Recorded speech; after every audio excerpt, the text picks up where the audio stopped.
So, no, I wouldn't say I have a passion for HR. Welcome back to Human Resources for the People. It's a human capital revolution. We're going to talk about news out of the Office of Personnel Management with the federal government that has said that they're going to move towards continuous screening of the federal workforce. Here's why that's interesting, and let's get right into it.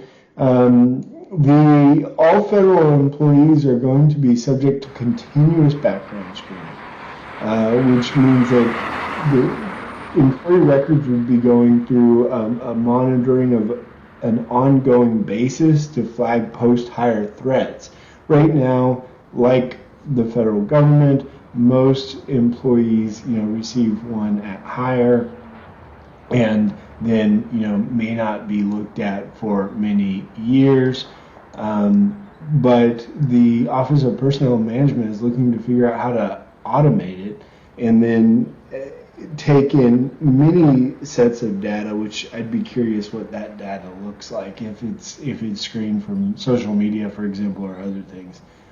And then also allowing their employees to move around, because the vetting process would be sort of preempted, already done, ready to move to the next level or whatever, next job. Actual threats from, national security and things of that nature, that's really interesting and probably pretty exciting. As someone who has worked in that arena previously, there is an issue where, for example, someone has done something that would normally get them removed from the federal site, but they don't make anyone aware until a background check comes out or something like that. And so people are working without vetting for a long time, and that's truly a problem for federal sites that are safety sensitive. There are a lot of federal sites that are not of that nature, however, and there are a lot of federal jobs that are not of that nature.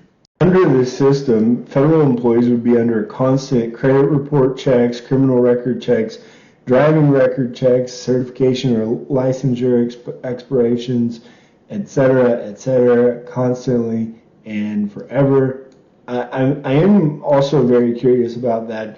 A lot of this stuff is manual. A lot of this is done by local sites. A lot of this is done by counties and county courthouses. Are they able to support this? Do they have a system in place that would allow for this to happen? I think that's pretty curious. And what's very interesting as well is that it notes that the first time that low-risk roles are subject to ongoing investigations. So yes, low-risk roles are going to receive this continuous screening, and that will be, something. That'll be, seems potentially discriminatory, but I guess we'll see. And what you'll see is, Sherm says here, employers are interested in continuous screening. Outside of the federal government, employers do not seem to be that interested in screening at all, and in fact, state laws are sort of going against that, right? State laws are pushing back against screening, specifically continuous screening, such that most companies are not real interested in screening their employees almost at all. It's become too much of a legal minefield to really embrace and to really take advantage of. There's been very little adoption of this, and it's more and more likely that it's not going to, the continuous not going to take place for the broad public. But let me know down below. What do you think about today's video? Please comment down share, below.